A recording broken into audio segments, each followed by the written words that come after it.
Here, we already live. Are we? We live. We here. Hey, we here at the Mystic Knights anniversary party. Yeah. Yeah. Listen, I want you to introduce yourself to whoever is out there in YouTube land listening. Let them know who you are. I'm the Mieage Bully. I'm the motomob CEO of the Motomob Riding Academy, headquartered in Franklin, Virginia, and recently opened in Memphis, Tennessee. Yeah, if y'all can see these motorcycles, they are coming in. It's a lot of them. And Quite a bit. we just sitting here podcasting and bringing it to y'all. Let- I am the Motomob CEO. My name is Shaquila Bussy. That's my government name. that's your good. That's my government name. Look. And people call me the Mieage Bully, though. That handle came about probably about 5 years ago, riding cross country on a Busa. Oh yeah. Oh yeah. Okay. So, since that time, I have established a riding school, and which is why I've been giving you all this water. Yeah, she been keeping me hydrated. That's for sure. Exactly. So I'm gonna do that all night to make sure that you are good out here. Yeah, she definitely been making sure I'm super good. That's for sure. I'm proud of you, Lavish. Man, thank you. Listen, how long has it been since you've been here? When did you get here? I got here on Wednesday. From Wednesday. Memphis. Yep, from Memphis. Okay, cool. Wednesday. And how have you been enjoying yourself? Oh my God! So this is my first time attending Mystic Knights event. Right? First time? Oh my gosh! So last night was the first time that I came out, and holy man, when I tell you, it's this is like madhouse. It's awesome. It's like to see like the love a like of a the bikers madhouse. here, it's like amazing. How long you been here? I got here last night. I got here right in the midst of the festivities. The street being blocked off, everything. I'm here in the midst. I want to get here right in the atmosphere when everything is going on. Oh yeah. Yeah. Okay. Are you enjoying yourself? I'm enjoying myself. I'm set up live streaming. I gotta give the people that's not here something to watch. If they not outside, if they actually sitting somewhere right now watching YouTube, hey, you can watch and see what's going on here as if you were here. Yeah. Is this your first time attending? No, absolutely not. Absolutely not. How many times do you think you've been here? I probably didn't made it here at least 5 times. Oh wow. Yeah, at least Okay. 5 times. For this particular event, but then I've been here to the club multiple times. So this is not the first time coming to the Mystic Knights, nor is it the first time for the actual event itself. So what was the inspiration to set up here at this event for you? I'm trying to get out here. Yeah. If you just sit around and you ain't moving around, nobody's gonna, pay attention to you. So my thing is visibility. Yeah, I know visibility. all about that. Correct. Yeah. Correct. And I was Okay. I was actually here last year, and I was set up with a much smaller tent, and I didn't have the live streaming going on or whatnot. It was a guy.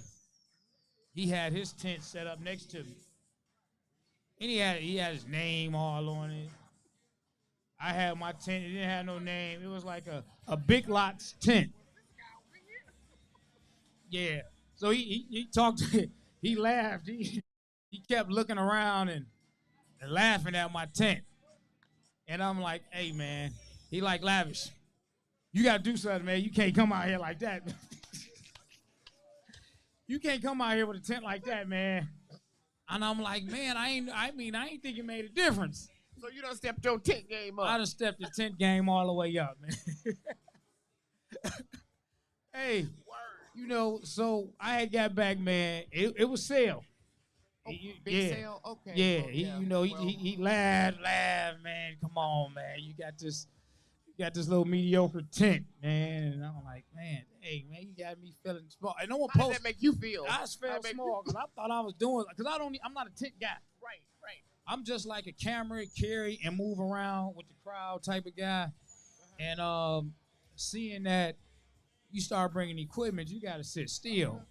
And I'm like, all right, man, people watching and they seeing me, man. I'm going to have to. So is this your first time putting your tent up? No, I did it last year. When I got back to Detroit, I quickly put together a tent. Yeah, because I knew what to expect. I'm like, okay, I know what to expect now. Okay. So then I got this tent. It was bigger than the tent sale had at the time. Okay. So when I sent it to him, he like, oh, okay. And then he pops up with an even bigger tent. So, I'm going to have to go get me a bigger tent. You're not going to get a bigger tent than this. You're going to keep this, right? I want to keep this, but I want to have a bigger tent because what I want to end up doing as well, and I've been looking, I plan on getting out here with the merchandise. Yeah, so when you say merch, are you being the hats and the shirts and the hoodies? Those are, hey. Well, Those are things to come. Yeah. It's been a lot slower process than I want it to be, but it's finding the right people to actually bring the vision that I have to life the way that I want it. Presentation is everything. So what is your vision, if you don't mind me asking? I can't tell it. I don't want nobody to steal it. I don't want nobody to hear it. I totally get it. And they like, you know what? That's a good idea. Let me put it together. Yeah, I don't want. Well, you're absolutely right about that. Yeah, they will do that. But it's definitely coming. Got it. So what type of bike you ride, Lavish? Harley Road Glide. Blacked out. Blacked out? Yeah, all blacked out. Harley Road Glide. Is it Road Glide Nation? Road Glide Nation. Yeah, Road Glide Nation. I hear you. Okay. So what you riding? I ride a Harley Switchback, and I ride a Hayabusa. You still on the crotch rocket? I'm still on a crotch rocket. Bent over. Bend it over. How them knees and how that back? I rode my Busa around the country 7 times. Around the country? Cross country. On a Hayabusa. On a Hayabusa. Crotch rocket. In the motorcycle world that know the Mieage Bully know that that's what I do. On a crotch rocket 7 times. Nah, before I got in the Harley game, prior to 2006, all I had was a crotch rocket. What did you have? I'm a Zook guy, so I'm a Zook guy. Team Suzuki. When it come down to the Rockets, and I was on the Jixer 1000. Amen, brother. Yeah, I kept a 1000, many of them from the first 1000 that they had that came out in 2001. That's when I got, and all the way up until 06. That was so. Like let my me last ask you, crash. what type of sport bike rider were you? Were you like? I was a trick rider. Guy? I was in the curves, and I was in the wheelies. I was in the stoppies. I was in the sitting on the tank. I was in the standing up, knee on the seat, and speed. Yeah. Have you ever been down? Multiple times. Hurt? Banged up. Never broke a bone. Thank God for that. Yeah. So my last Suzuki that I had, it was in 06. Guy hit her. I was doing a wheelie. And I came down, as I was going through the green light, another guy ran a red light. I hit the back quarter of his bike, flipped off, rolled down the street, laid there. Another club was having color count. And I called, I'm on the ground, the guy I was with, I said, hey man, call this number, tell him what happened. I'm still in disbelief. My club is getting ready to count. They waiting to win color count. I done fucked the whole color count line up, everything, because they done ran out the club in the middle of color count. And you hear all these bikes coming up the street, and the guy I'm with, he never knew what to expect. And here's the funny story. I had a blue and white Gixxer 1000, and when I crashed, I'm on the ground. When I got up, another guy pulled up with a blue and white Gixxer 1000 and parked it in front of me. I got up, and I went over to the bike, and I said, oh, it ain't that bad. And my guy, he was like, man, that's not your bike. And I'm like, it ain't? And he like, man, your bike under that car, man. I'm serious. The bike was up under the car, man, and adrenaline kicked in, and I just wanted to like pound this guy, man. And I ended up having to go to the hospital, man. And Wow. then I got no I got broken a heart. bones from that? No broken bones. My knees was locked up for about 2 days, and after that, man, it was all good. Wow. Yeah, that was the last time I went down, and I'm definitely not looking forward to doing that again. So let me ask you a question because I'm a motorcycle instructor. This is what I do for a living. This is how I earn my money. Um, what advice would you give to a new rider? What would you tell them to do? Someone that wants to go out and buy their first bike, brand new. What would you tell them? Right now, the way that I look at the bike world, and I see the bikes, and I see people getting out here, and I see people trying to keep up, I would just tell people to ride for yourself and ride at your own pace. Absolutely. Because what I might do on my bike, man, it didn't come from me riding yesterday. It came from me riding over a period of time, and figuring it out, Sure. knowing what my limit might be. Sure. So Sure. I tell everybody, man, ride for yourself. If I'm doing 100 and you feel that you can't keep up, slow it down. Even though we probably are still talk trash and laugh, don't try to keep up doing something that you Okay, can't do. So with that being said, that's peer pressure. How does peer pressure play? Because everybody want to keep up, man, because they think they can do it. If he can do it, I can do it. So that's how that plays in. If you do it, it don't look like it's that hard. So, man, all I'm doing is going this, and some people can swerve and maneuver, real quick, and other people can't lean that bike as fast. Absolutely, absolutely. So did you that learn make to a ride? difference. Did you learn to ride by taking a class, or are you self-taught? Or someone I'm taught you? I'm self-taught. Okay. From the mini bikes to the sprees to the crotch rockets. Yeah, I'm self-taught. It was all trial and error So what got you interested in riding in the first place? because they were cool. It was cool. At the time, to be honest with you, when I first started riding a motorcycle, the whole world thought motorcycles was dangerous. So then, me being the guy that rode the bike, it was like, yeah, it's a thrill. That was in 99. 99 to like 2006, every day was still dangerous. I don't know, man, that was dangerous. Pop up 2010, 12, 13, everybody and their mama want a motorcycle. Absolutely. Yeah. Absolutely. Absolutely. Dude. Absolutely. So you have kids?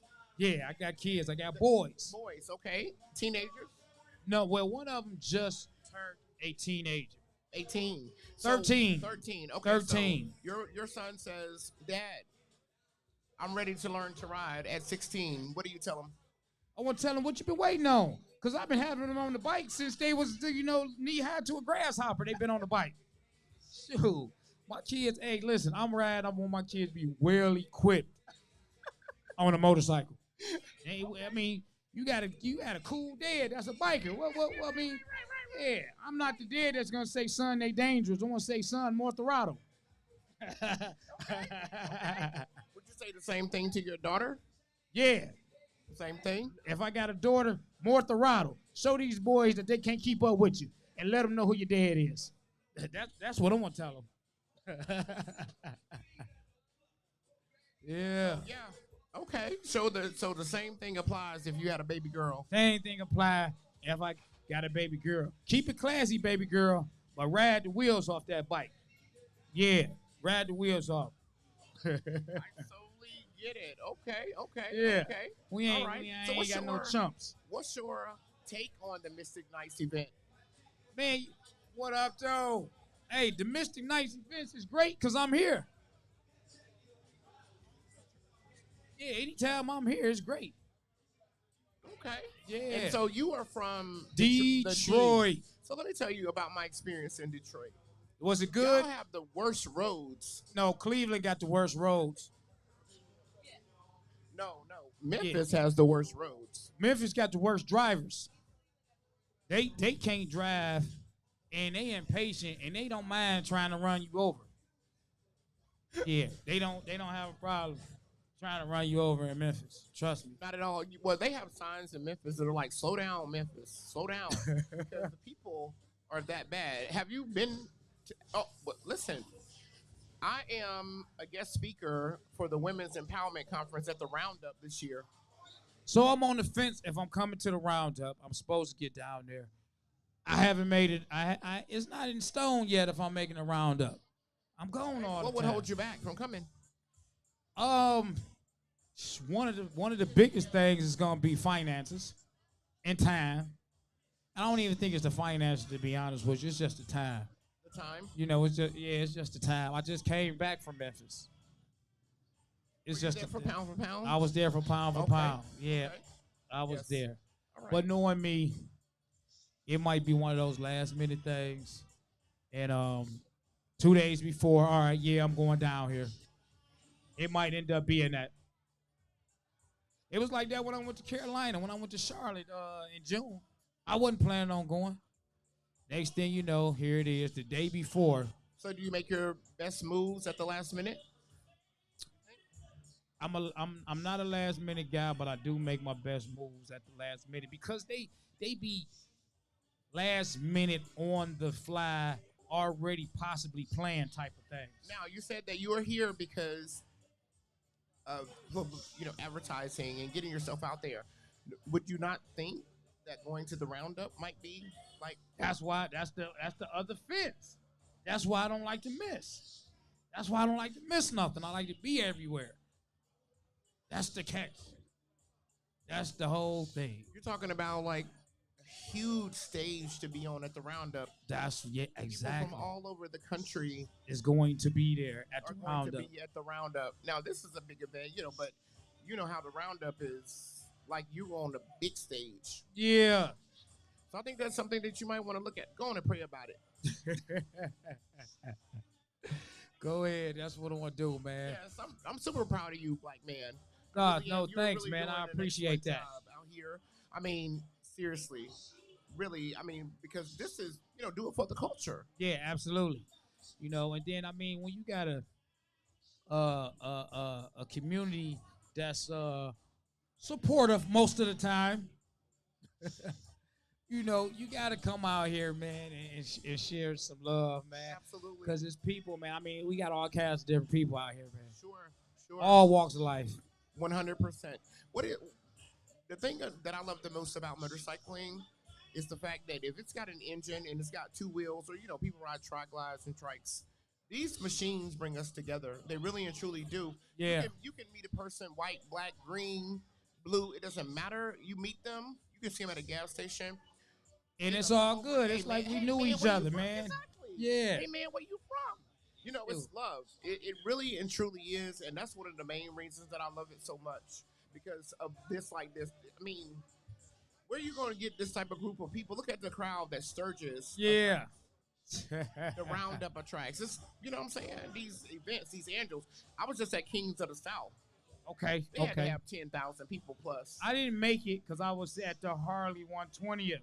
Oh, in Milwaukee. Yeah. How was I that? went there. It was interesting. How so? I'll share that with you in a minute. Okay, got it. But it was still fun. It was still great because I never been there. And it was a big deal because it was the 120th, so it was something that I wanted to do. And I went down there and I did it, and it was cool, and I enjoyed myself. I skipped around and went to different little areas in the city, seeing what they had to offer. I even pulled up to a block party in somebody else's hood. Hey, what's happening? You ready this year? You ready this year? We got it. So we went there. Well, I went there. I rode there by myself. Met up with a couple of people that was there, and it was all good. We had a good time. We had fun, and then I came back, stopped in Chicago, kicked it with Next Level, and then I came on back in to Detroit, man, and that was it. That was it. So, what were the pros and cons of the event, or were there any pros? It was. So the thing about it for me, the diverse crowd wasn't that big. That was the thing, and I don't know if I can't say it's somebody's fault. It just wasn't. It wasn't a lot of diversity there. We were definitely the small minority. So is like really the main thing. Um, that was a little different, from being there. You had everybody there, all different walks of life, but we were just small numbers. Yeah, that was it in a nutshell. We was just small numbers. Okay. Now, do you feel like the same love was shown, even though the crowd was as diverse as you're used to? Yeah. I didn't feel anything. No, I didn't feel anything weird, anything out of place or anything like that. I think everything is great. But when you're like one of a few versus hundreds of thousands, you stand. Sure, you sure. you definitely stand out. So that was just about it. But Okay. other than that, it was I was cool. I was fine. I enjoyed myself. I made it be what it was supposed to be. I got you. Yep. So what's next for Lavish? What you got next? Where you want to go next? Well, Let's say you don't go to the roundup. well, Where will you go? I don't know because the odds is I'm probably gonna go down there just to check it out. What I got going on in September, Labor Day weekend. They changed the name of Labor Day weekend. Lavish Day weekend.